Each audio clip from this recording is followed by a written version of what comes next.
How to reach your endless ambitions. Oh yeah, look at yourself in the mirror, turn that frown upside down. Show what you're working with. You can't depend on someone else to see your future. That part is up to you. Be a leader. You are a leader. You are a leader. Rising right up the ranks. You're a leader. Lessons will teach you. You gotta be how to reach it. Endless ambitions. Oh yeah.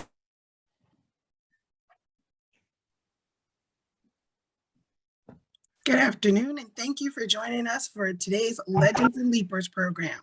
To kick us off this afternoon, we're turning things over to AMAC's President and CEO, Ebony Wimbush. Ebony? Good afternoon and good morning to those of you on the West Coast. Welcome to today's edition, September's installation of Legends and Leapers. Again, my name is Ebony Wimbush, President and CEO today. I am happy that we have exciting new guests today. So you guys may notice that we are missing our usual dynamic duo, our Kathy Lee and Regis, that is Ricky and Lauren. They are not hosting today, but we've intentionally made the switch because each year from September 15th to October 15th, this country celebrates National Hispanic Heritage Month, which really is meant to recognize and celebrate the many contributions, diverse cultures, and extensive history of the American Latino community. So today's Legends and Leapers has been curated to recognize, celebrate, and uplift some of the contributions of our members for National Hispanic Heritage Month. So today I'm welcoming our guest of honor, Mario Trevino, who is the director, who is on the board of directors for the AMAC PAC board, but also president of Innovative Strategies. And I'm also welcoming Jose Cuevas, who is the vice chair of our AMAC Emerging Leaders Committee, and he is the senior manager of commercial for JFK International Air Terminal. Before I turn it over to them, let me tell you about some of the great events that are happening at AMAC. And we've got lots going on. We are just coming off of our meet and mix for the Atlanta chapter yesterday, Monday in Atlanta. But tomorrow, September the 27th, we have the ACRP AMAC event, expanding DBE participation in aviation with AMAC and ACRP. On October 6th, we've got the Baltimore, Washington AMAC local chapter meet and mix.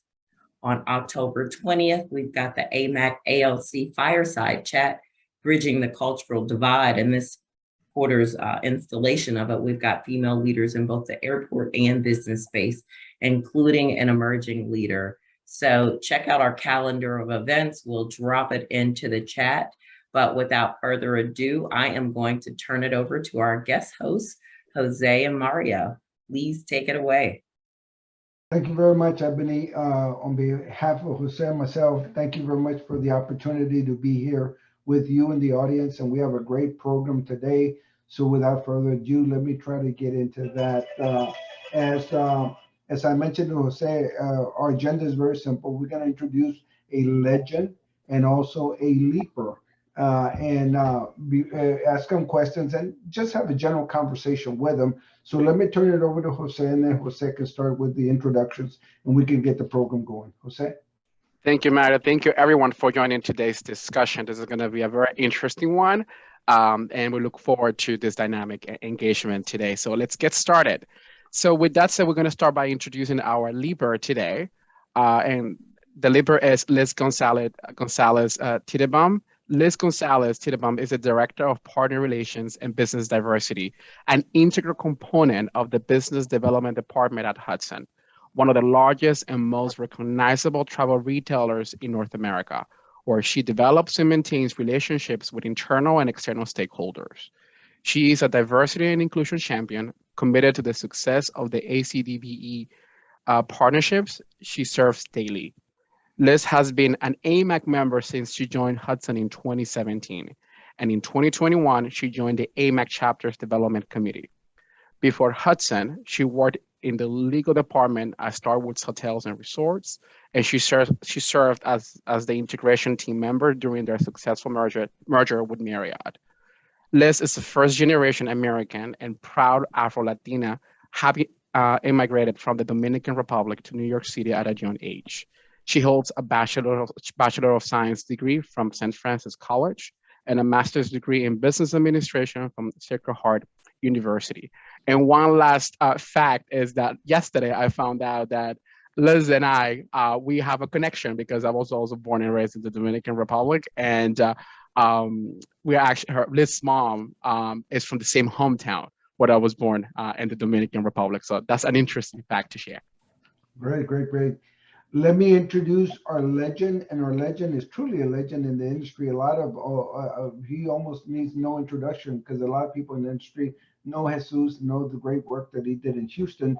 But I will, with apologies, I will read the brief intro to him because I think it's very critical and very much reflects the background of this legend.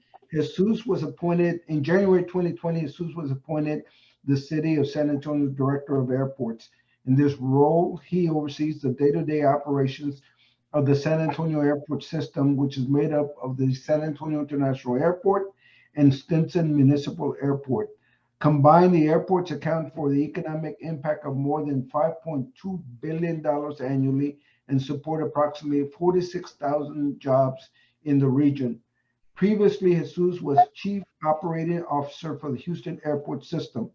As the COO, Mr. Saenz oversaw strategic and business plan development, business process re-engineering, implementation of technologically complex projects and airport operations. He has held a wide range of positions, including General Manager for William P. Hobby Airport, Assistant Director of Administration and Customer Service at George Bush Intercontinental Airport, Assistant Director of Transportation at George Bush Intercontinental Airport, Acting Assistant Director of Operations at the George Bush Airport, Senior Superintendent and Customer Service Manager. During his approximately or nearly 20-year aviation career, he has become an accredited executive of the Global ACI-ICAO Airport Management Professional Accreditation Program. He is designated as an international airport professional. He is also an active member of the Airports Council International Facilitation Team and an American Association of Airport Executive member. Mr. Saenz obtained his Bachelor of Arts degree in Social Sciences from the University of Houston. He's a Cougar. So from that very small thimble of the successes and the background for Jesus Saenz, you can see that he is truly a legend. So with that, let's start our program asking the legend and the leapers these kind of questions. So I'll turn it over to Jose and ladies first. So Jose, go ahead.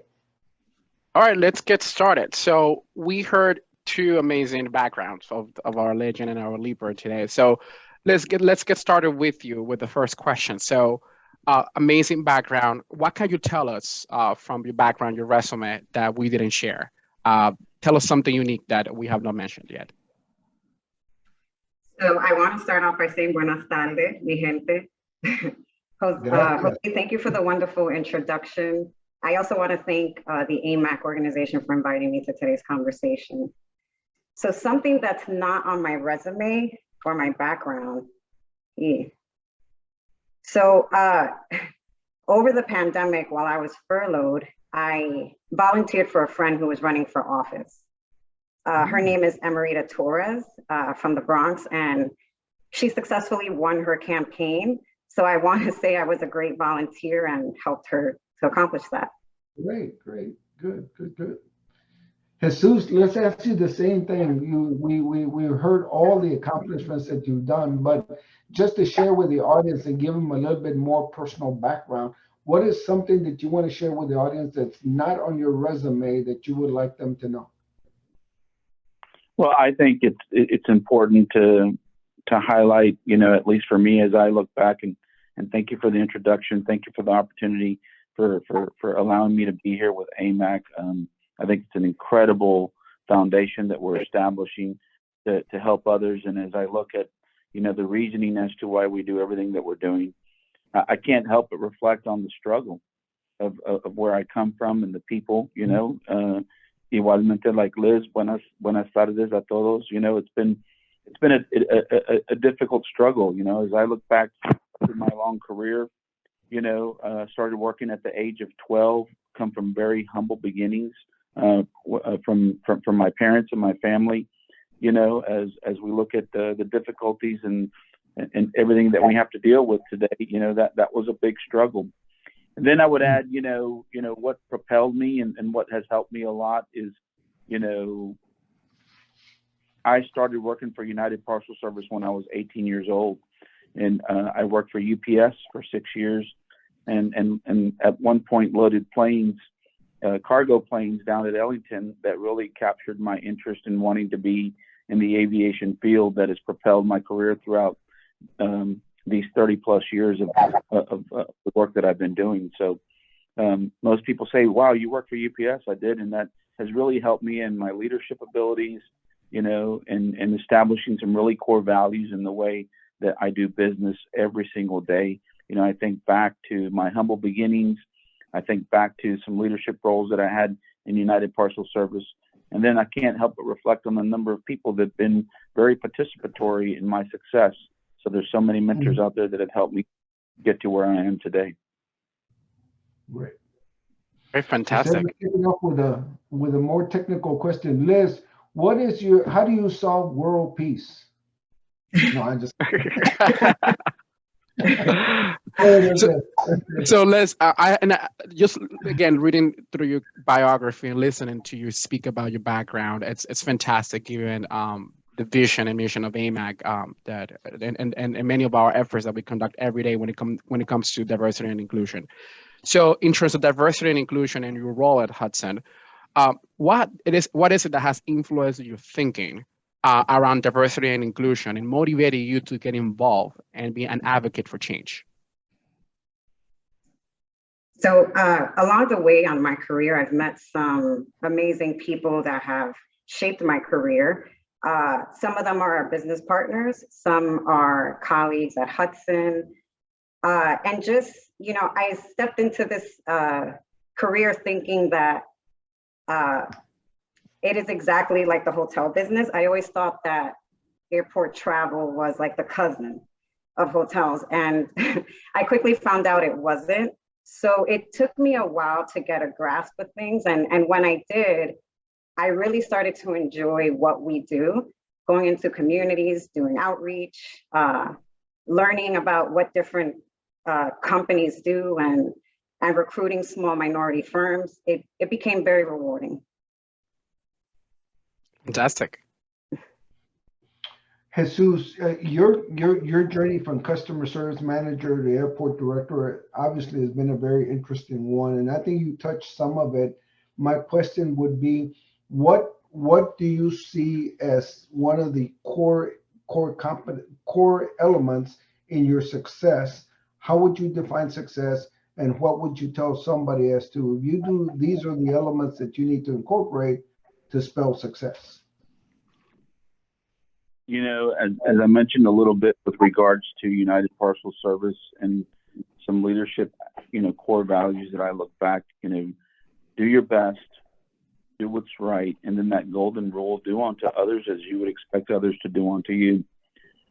Here in San Antonio, as I, transitioned from Houston to San Antonio, so many accomplishments that the entire team in Houston was able to, to get to the finish line. You look at where they're at, whether it's Skytrax ratings, whether it's the development that's occurring there in Houston. And now, as I transition to San Antonio, we just recently completed a full 2023 through 2028 strategic plan that has some core values and some different strategic perspectives. As we look at that, there's 4 pillars in there, and I'm just going to focus on one, and that's really about where we are today with regards to people. So it really is about the people that you're around and that you work with. And it's important that you treat them with respect, that they feel valued and appreciated as we continue to go forward. Certainly, it's been a difficult struggle to get in the position that I'm in today. I couldn't be happier or more blessed with what I'm doing. You know, and it can't help but reflect several years back, you know, when people would ask, you know, why are there no Latinos or Hispanics in the leadership of airports? So, you know, another area that I have a lot of interest in is in golf. And I think back to 15 years of helping underprivileged kids, you know, in what they're doing as it relates to golf in the First Tee program. And I watched so many children and so many kids that were probably not going to go to college because of our engagement, because of us providing them the pathway, the structure, the interest, much like what Liz just referenced. As you become close, familiar, and understand exactly what the framework of the aviation industry is, you can't help but want to know more and more. So through golf, I've done that, helping and volunteering children, you know, that we're not going to move in that direction, and watch them as 7-8-year-olds go on to go play collegiate golf and then go on to attend college, which, you know, created a different framework for them. And I think that's a lot as we look at what AMAC is doing and how we can participate and work together to benefit the youth and also everyone that's existing within the framework that we have to work with today. That's fantastic. And Jesus, just in relation to what you mentioned about Latinos and Latinos presence and overall Hispanic presence in aviation, about a year ago, there was a similar conversation in a previous Legends and Leapers where Mario and myself were part of it. And I recall Mario stating how salsa is more frequently sold than ketchup in the States. And I have some facts here to share with the audience, and then I will jump into some questions. But overall, this is in terms of a cultural intelligence. The Hispanic population in the States is currently around 62 million people, and that represents 20% of the U.S. population and accounts for 51% of population growth. 43% of Hispanics in the country shop around looking for deals, which is very interesting. More than half of the U.S. Hispanic population is under the age of 29. And if Latinos were a standalone country, they will account for the 8th largest GDP in the world, larger than Italy, Brazil, and South Korea. So these are very impactful numbers. So this question is for both of you. Given your roles and all the endeavors that you embark every day, how can organizations, airports, concessionaires, and others embrace employees as well as consumers in the Latino world and better capitalize in the Latino community and embrace them better? How can we do that in a better way? So, Liz, I'll go first, Liz. You'll go first? Okay, great. No, I was saying, ladies first. You can go first. Oh, okay. I'm sorry. So I just want to say, Jose, you missed one stat. So $2.5 trillion in spending power is what the Latino community has. It's a stat. So I want to emphasize by saying, so at Hudson, we have the Diversity and Inclusion Committee, which is a committee that meets on a monthly basis with leadership. So that committee has had ongoing conversations regarding diversity and inclusion, the community, and the conversations also trickle down to the employees. So on a monthly basis, you know, we highlight things, things going on in the community. You know, for example, this month is Hispanic Heritage Month. So as a company, people share their stories, and it's welcome to share your story. So I think it's important for organizations to welcome that and to really push it, and it has to come from the top. So I'm really proud to say that we're doing that where I currently am at Hudson. That's awesome. Go ahead, Jesus. Thank you, Jesus. Yeah. You're quite welcome. I would add as well, you know, as I look specifically here in San Antonio, 60 to 70% of population of Hispanic and Latinos that live here in San Antonio.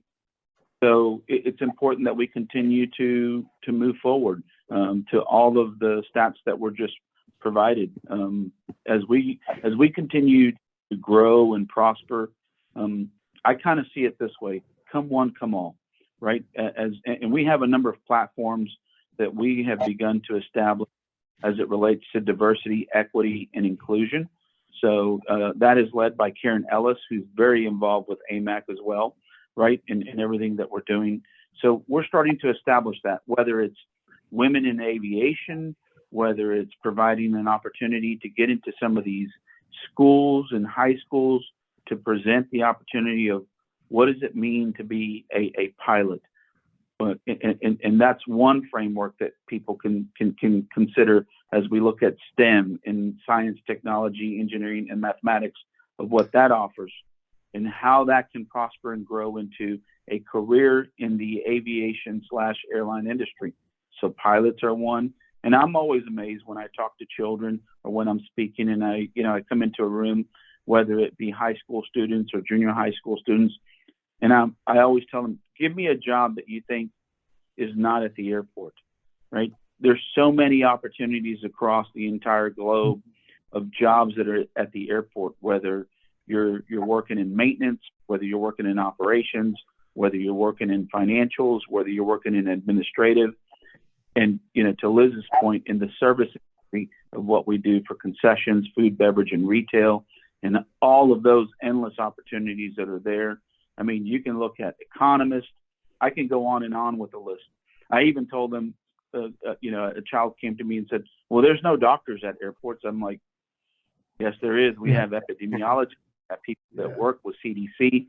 So that goes on. And they're like, well, there's no barbers at airports. And I'm like, yes, there is. We have barbershops and, different shops throughout the entire airport complex where we have spa treatments and things of that nature at hotels, where all of that is available to it. And I think they're amazed because they don't know, especially, a lot of people that are underprivileged and haven't had those opportunities to become familiarized with what this world entails. And I think that's exactly why we do what we do today, to try and grow and increase the familiarization and the understanding, and that the doors are open for them to come in and provide opportunities so they can too propel and grow as we continue to go forward.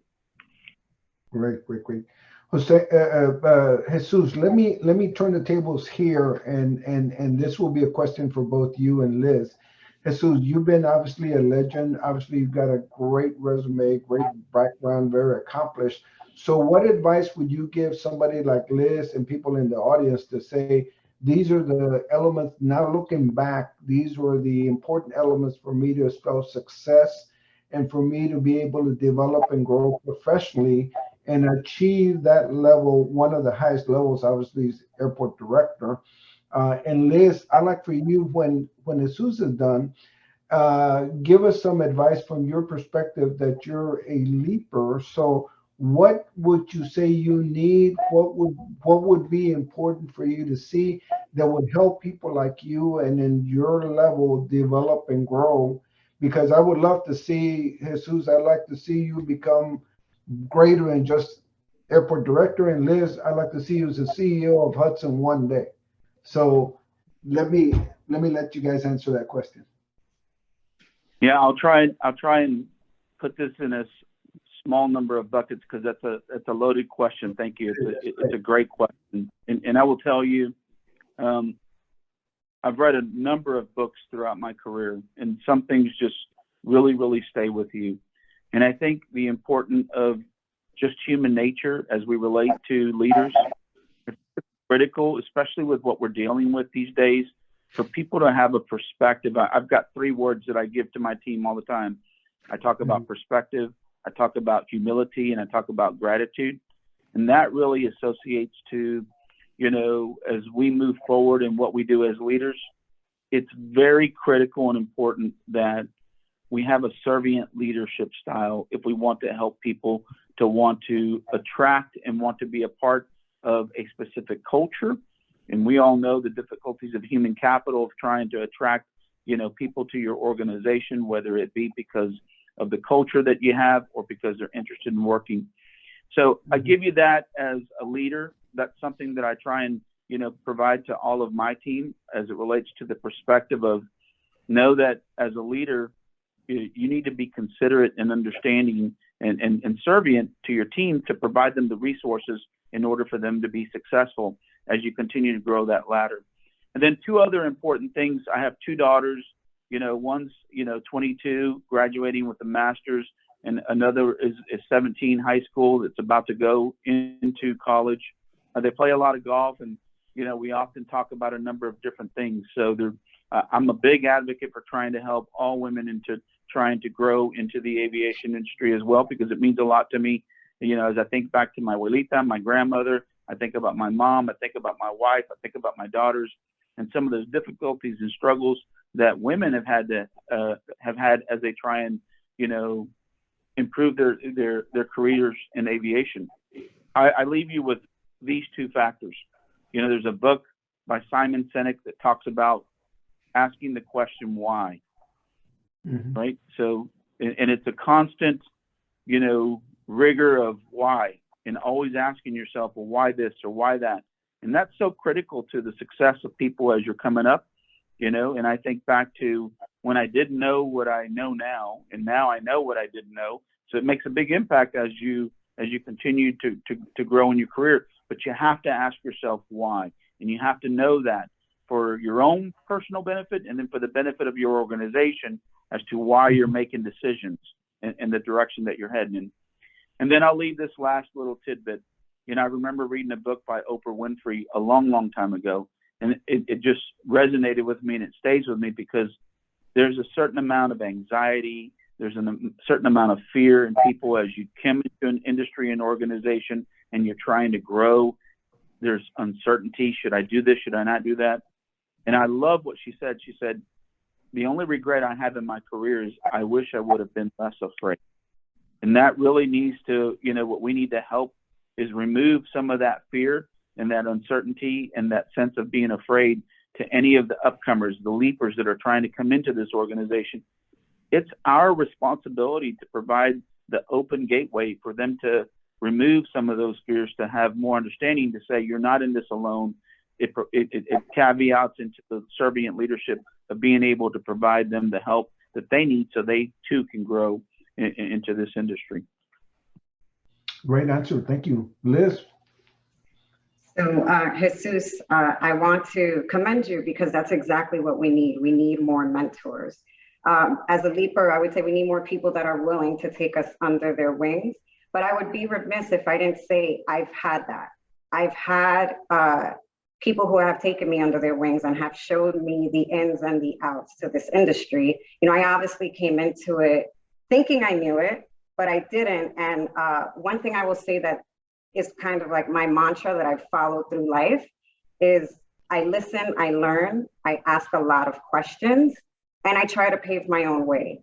And most importantly, to your point, Jesus, not just asking questions, but trying to ask the right questions. Because I know people like you don't have a lot of time. So if I get on your calendar, I would think that I would have to come correct and have at least some insightful questions to ask within whatever time you have to offer me. So I just think we just need to continue on that path and have more mentors in this industry. And I think a lot of leapers like Jose and myself will continue to rise. Oh, this is like very engaging. These words are fantastic. And we keep on hearing the words of mentorship and asking the question and the right question and so forth. And just want to take a quick pause and encourage the audience to please continue dropping some questions. We're ready to receive a couple of very good questions. So I'm going to take a moment to read one from Edwin, who states the following questions. He actually is asking two. So let's start with the first one. And this will go to either or Liz or Jesus.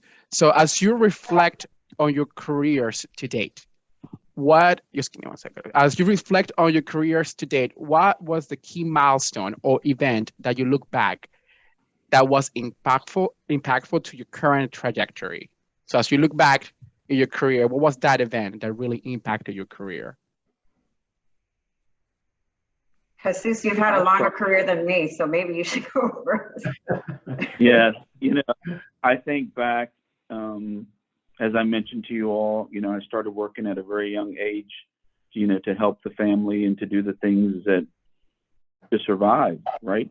As I look back in the struggles that we endured to where we are today, beyond blessed, right?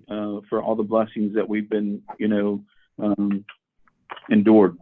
But as I look back, I remember as I was going to school and I was working for United Parcel Service, it was a really difficult decision for me to leave UPS. I mean, the money was there, the ladder was there, not a lot of concern for the educational piece, difficult. And, some way, somehow, I'm a very faithful person. And I was able to derive at that point to say, I'm about to get married. I need to have a little bit more stability in what I'm doing. And I transitioned, and I made that transition to the city of Houston, the Houston airport system that really helped me move in that direction. I think it was a stepping stone that allowed and enabled me to move towards the aviation industry by going through UPS and understanding, what cargo meant, what commercial aviation meant, what the importance of airports are to the engines for the cities, and how that in a transportation, perspective, as we learn about all the different elements in business, those are some of those certainties that do not go away. Take away our vehicles, take away our trains, take away our planes, and we're going to be some upset, human beings, right? For our ability to be mobile and move at the speed that we want to. So I had a little foresight to think that's something that's never going to go away. And that really enabled me to move it was very difficult. I actually took a pay cut when I left UPS to go to, the city of Houston. And a lot of people question me, like, what are you doing? Are you crazy? Why are you doing that? But I look back, 30 plus years that I've been out of the UPS industry, beautiful. I love UPS and everything that they've given me. But if I hadn't done that, I certainly wouldn't be here today, being able to help and assist and continue to grow the industry of where I am today. So I think that was a critical decision for me. It was self-made internally on my part, and thinking about, the future and what meant the most to me. And as you look back in your career, whether I think 5, 10, 15 years, I would have never imagined to be the director of airports here in the beautiful city of San Antonio. I couldn't be happier with what I'm doing. And a lot of that comes from just, the continuous growth and trying to move forward in the work that you do every day. Right. Wow, that's awesome. Great.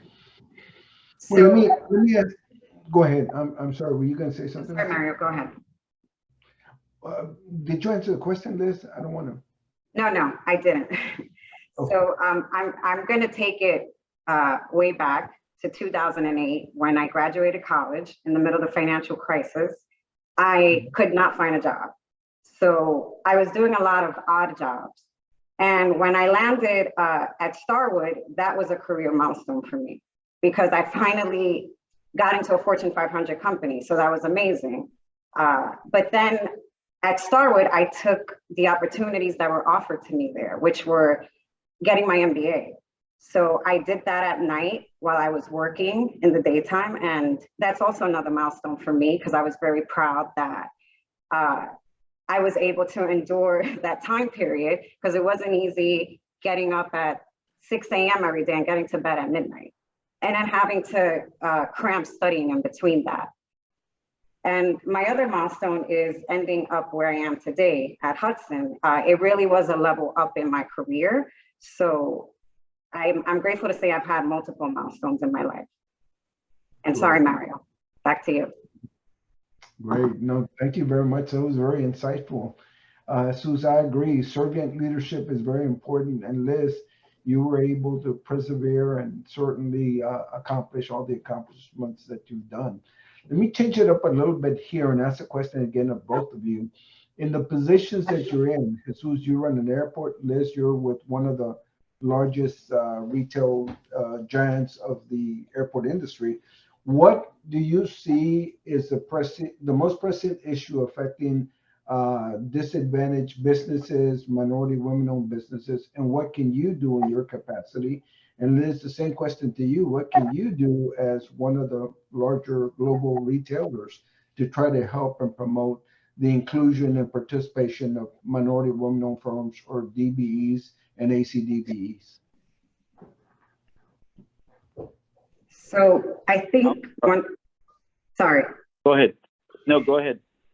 So I think one of the biggest challenges is access to capital. And I would say the industry, it would be helpful if the industry explored creative ways on how some of our partners can get past that hurdle. Not just partners, right? Small business owners is actually what I meant to say. And it's I would say I'm sure it's a big issue across the industry, because if you just look at the statistics of Latinos and Black business owners trying to get loans, I mean, it's out there. The information is out there. It's really difficult for them to do so. So I really think it's a barrier of entry for small minority-owned businesses. Jesus, you were going to add? Yeah, I would just add to that. I agree with Liz. I think, the accessibility and understanding of how to get over those barriers is critical to whether you're doing, professional service contracts, you're doing concession contracts, construction contracts. I think it's important. I always go back to the leadership style. And when I use the word accessibility, I talk about, what we're doing as it relates to an airport or the aviation industry. We're growing. There's continuous, there's going to be ebbs and flows. We can go back to 9/11, at least in my career, and there's plenty before 9/11. And you look at the Great Recession that occurred in 2008, and you look at now COVID that impacted us in 2020 and the impact that's been to the industry. I think instead of looking at it as a disruptor or a negative or in a negative way, those are opportunities for us to take, the advantage to work with individuals who otherwise would not have been in the industry and promote that, whether we're doing, any type of conferences. I think, San Antonio is going to host, AMAC here in San Antonio. We have the dinner that we're going to be hosting in December. In June, we'll have AMAC here in 2020, in 2021. Just came back from Chicago. As all of these developments are occurring across the nation, you look at what's happening with the advancement of the infrastructure of the airports, of the bipartisan infrastructure law, everything that was done with CARES, CRISA, and ARPA, and all of that work that was done. How are we incorporating these disadvantaged business owners and everyone to be involved in what we're doing? So it goes back to the accessibility, whether it be the capital element that Liz just referenced, or just the familiarization and the understanding of the opportunities that exist and that are growing. You look at the amount of billions of dollars of capital that's going to be, built into the entire United States to, redirect the overall, footprints of all of these airport assets. It's going to expand. It's going to grow. And how are we ensuring that the people that want to be involved have the opportunity to be engaged in those efforts? And it's incumbent upon us to ensure that we provide those opportunities, whether it's AMAC conferences. In case I didn't tell you guys, we're hosting the AMAC conference here in San Antonio. In case I forget, I'll tell you about 3 or 4 times too, just to remind everybody, come one, come all to San Antonio. And, the stakeholder event will be here in December as well. So excited to hold, to host everybody. How do we, provide more and more information to people that are interested in those disadvantaged opportunities? Oh, fantastic. That's awesome. I mean, the fact that you guys are hosting the conference, it creates another access, which is one of the biggest elements, creating awareness, access, and embracing the communities, not just in one section, but different parts of the country. I want to take the moment to acknowledge our participants. Multiple comments have been dropped on the chat. Amazing comments. I want to acknowledge a couple of the participants. Lori Magnon Reed states, I guess this is a book by Simon Sinek, which states, start with the why, how great leaders inspire everyone to take action. Thomas Knox says, listen, learn, and implement. And Karen Ellis stated, it's not always about the money. Thanks for sharing that, which is fantastic. So great comments by the audience. Please continue dropping comments and questions on the chat. And now let's continue with questions. So with this geopolitical climate and still us in the industry having to deal with the remnants of COVID, how do you balance planning for the future while still being present for your employees, partners, and customers? And this is a two-part question, because the second element is, as leaders, we have to inspire all the time, given all of these situations that we have to deal with. And while doing all of that, how do we remain ourselves inspired? So either or can go ahead and answer.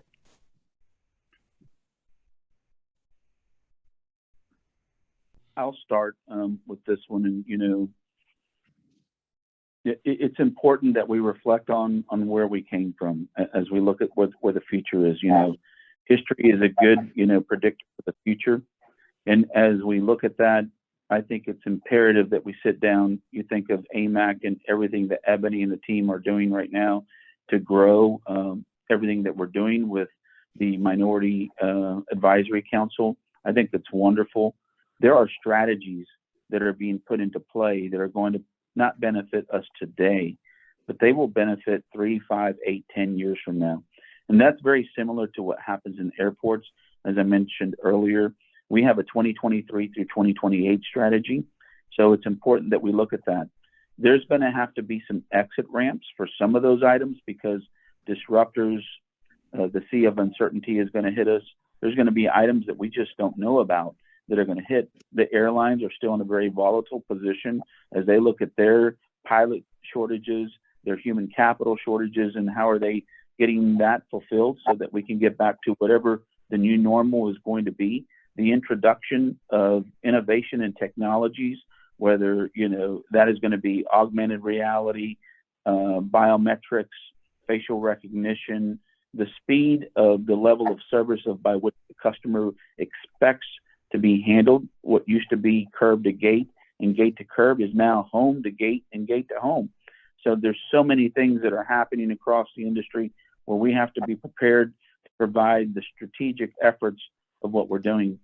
And then the reasoning of why I get up every day and what I do is obviously for my family, my faith in what I do every day and what I want to accomplish. But I'll share with you a very personal story for me. I think back to my grandmothers, right? Two beautiful ladies. One I didn't know for a long time because I was very young. The other one I knew really well. And, she started working when she was 54 and she retired when she was 82 and she raised 12 kids. And she always used to look back at me and say, hey, I better not hear that you're tired. You better get after it. And you better get things done. And I can't help but remember all the words that she would give to me all the time and the poorest of poorest individuals, but she worked her tail off to be where she's at. And I think, to my mom's mom as well, as poor as you would find, but you would never walk away from those women and those beautiful ladies without them giving you something, whether it was just a tortilla with some beans or some avocado in it. You walked away with something and they always gave you something, and it's beautiful to give back. So that's why I get up every day, because I want to continue to give back, to pay it forward and to help. And that's my, inspiration to continue to go as I look at the team that surrounds me today, an incredible group of individuals that I work with, and I want to continue to help them develop and grow. And anything we can do to help the industry, it's important. Wonderful. Liz? So I want to build on some of what Jesus said. So while the pandemic had a lot of hardships, there was also a lot of opportunities. And some organizations leveraged that opportunity and they were able to pull their team towards the right direction. I want to say the future is now. And I say this because I will give you an example. Hudson was prepared and we went right into automated retail. And I say this because in my mind, as a shopper, I didn't expect to see automated retail the way we're seeing it now. So, and it's a wave of the world. I mean, the COVID changed that because we went into a point where we didn't want to speak to people and you didn't want that face-to-face contact. So automated retail helped. And as we move forward, I just think leaders need to continue to be forward thinking, continue doing the research using, as Jesus mentioned, the technology that's to come with the facial recognition and you know, all the crazy things that our phones are probably going to be able to do in the future that they're not doing now. And just how do you incorporate that into business? And, you know, if leaders stay ahead of the curve, I think they'll be able to continue to take on challenges that come, because COVID was a challenge, but I'm sure there's going to be more challenges to come. I just hope they're not that impactful. Let's hope not. Well, thank you. Let me check with our leader, Ebony. Do you want to be able to ask some of the questions that maybe some of our audience had asked to the panelists? Hello, I'm not Ebony. This time, Ebony had to leave early to get to another meeting. I'm Anthony Barnes, AMAC's Chief Operating Officer, and thank you again for joining us. I'm not going to take any questions, but if we have any others, I think we have a couple of more minutes before we have to jump. So if there are any other questions in the chat or in the Q&A, feel free to go ahead and shoot those. I've been keeping a tab, you know, I can kind of been glancing at the questions come in, and Jesus, the humility and certainly the servant leadership has really been responded very well with our audience. Liz, you're also your humility and certainly the realness that you bring in and what you shared with us also was very inspirational to a lot of people. And also, so we appreciate what you guys have done. Jose, you got any other questions or any questions you want to ask? Because I got plenty of questions. I can. Yeah, go ahead. I have a couple of comments to make, but I'll let you ask some other questions. Well, you know, Jesus, you actually touched base, and it's like you were, I guess, great minds think alike. Because my last question was going to be, what was something that really served? How do you inspire yourself, and what advice would you give to others to inspire them professionally and personally to do the great job day in, day out? And we know what a challenge it is in airports overall, running an airport. And there's also what a challenge is with you as a business, because obviously the bottom line is very important to balance all the other elements that we want to do. So how do you inspire yourself, keep yourself, you know, going at 1,000%, and how do you inspire those around you? Yeah, you know, for me, it's really simple. You have to really know exactly what it is that you want to do in life. You know, I can't help but reflect. I have a daughter who's played collegiate golf, an incredible young lady in what she's done. And I don't just say that because she's my daughter, but, you know, she impacts a lot of people in the way she does things. And I think there's values that have been instilled, whether it's our culture and the values that we have about, you know, doing hard work and doing good things and treating people the right way. Whether it's been, you know, the values she's learned through the first tee of being around that. She recently had the opportunity to go to England on a fellowship with her master's program to go to Oxford. And I told her this, I said, hey, I really want you to take some time, because you've been at it for a long time with what you've been doing with your golf career.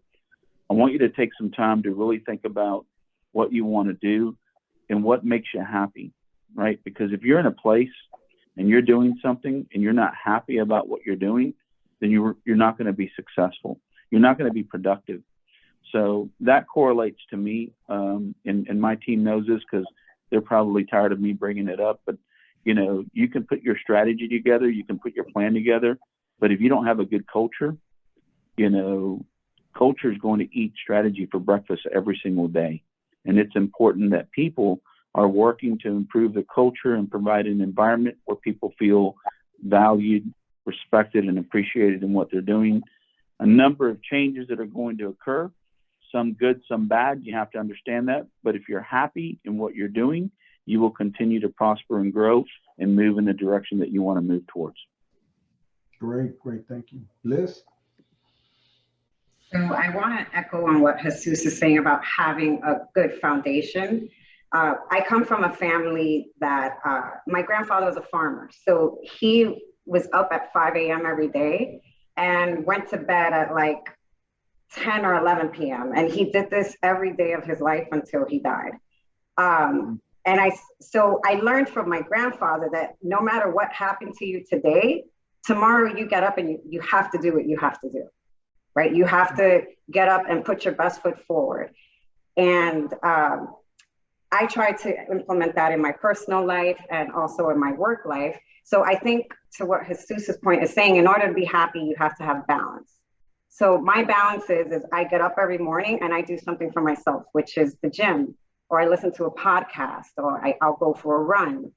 And that really just sort of helps to set the tone for my day so that I hit the ground running, and I can also be a positive person for those around me, right? Because nobody wants to be around that negative coworker. So I just really think it's important to have that balance. And if you haven't figured out what makes you happy, I just think a good start is doing something for yourself every day before you start your work day. So at least you already did something for you at the start of your day. Mm-hmm. Jose? I have a couple of questions. So what are some of the specific ways that you have advocated for a change and the successes that you've had, as well as the challenges that you face? Jesus, would you mind taking on that one? Yeah, I think it's being a participant in involving yourself. So many times, there's a quote I use often with my team, not even seats on the 50-yard line interest me, I come to play, right? So if you're going to be involved in this, don't be a bystander. Participate, get engaged. If you want to see the change, whether, I give you that quote that comes from Vince Lombardi, or, as we look at Gandhi, hey, be the change you want to see, right? That's incumbent upon us to ensure that we're doing these things to ensure. So it's good enough to talk about it and do things, but you've got to get engaged. You've got to get involved. You're going to have to go through some tough roads. Not every path is smooth and clean. You're going to have to go through what you're doing. So, it's important that you participate, that you get engaged, that you understand, and that you ask questions. That whole why question that I ask, it's important that if this is what you want to do, that you engage and be involved. Wonderful. Great answer. And Liz, for those of us that are looking for other D&I advocates, like, where do we get started with that? What's the recipe to find other allies that can help us continue driving this change? AMAC is a great place to start. Attending AMAC, attending the conference, attending these sessions. There's other sessions besides Legends and Leapers, attending some of the industry events that airports host. I mean, those are just great ways to continuously get yourself out there and start meeting people that think like you, or not that think like you, but at least have the same goal in mind. So I just think it's just constantly putting yourself out there. And AMAC is probably the best source for myself where I have been able to find that. Well, we have come to the end of another program. Thank you, Jose and Mario, for leading us through this conversation, our guest moderators, and of course, thank you, our panelists, Liz and Jesus. Thank you for this engaging conversation, very informative, inspirational, motivational, enlightening. So it's just all of the words, really great conversation.